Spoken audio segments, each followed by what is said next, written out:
यार पूर्व अध्याय में गोटे प्रश्न पचारि जे गोटे वृत्त अंकन करवा मनकर यहाँ वृत्तर केन्द्रबिंदु वृत्तर केन्द्रबिंदु आम गोटे वृत्त टाण ये केन्द्रबिंदु लक्ष्य करके आम गोटे वृत्त टाण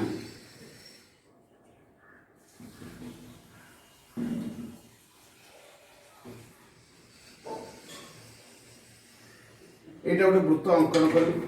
वृत्त अंकन कर केन्द्रबिंदु यहाँ परिधि परिधि उपर जेकोसी दुईटा बिंदु को जोग कले जोटा सृष्टि हम कहते ज्या मन कर यहाँ गोटे सृष्टि है ज्या प्रश्न थिला ए ज्या को आम समद्विखंड करवा समद्विखंड कले समद्विखंड लंबटा कुआड़े जाऊँच देखा ज्या को मुझे समद्विखंड कली अधर अधिक नेली एटा गोटे देली एक गोटे चाप देली एक छेद कली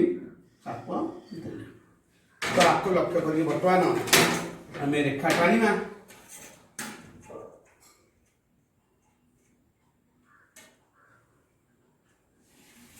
तो रेखा टाणिले कौन हो लक्ष्य कर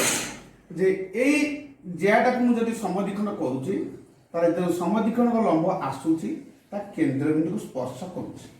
तेणु वृत्त उपरिस्थ जेकोसी ज्या को जब समद्विखंड कर लंब टाणीम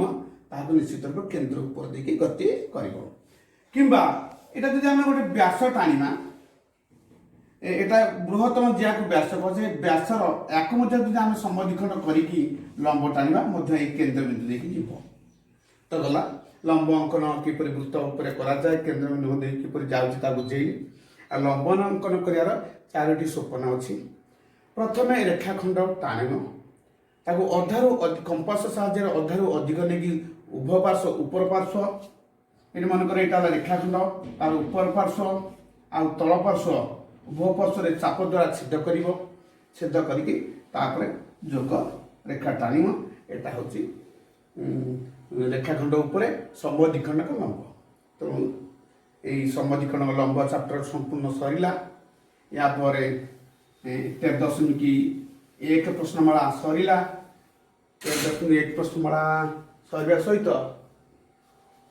13.2 प्रश्नमाला या पर पढ़ेबी तो तुम मैंने समस्त 13.1 प्रश्नमाला कर मुझे अभ्यास कार्य कर या परवर्ती 13.2 प्रश्नमाला पढ़ा ये रही।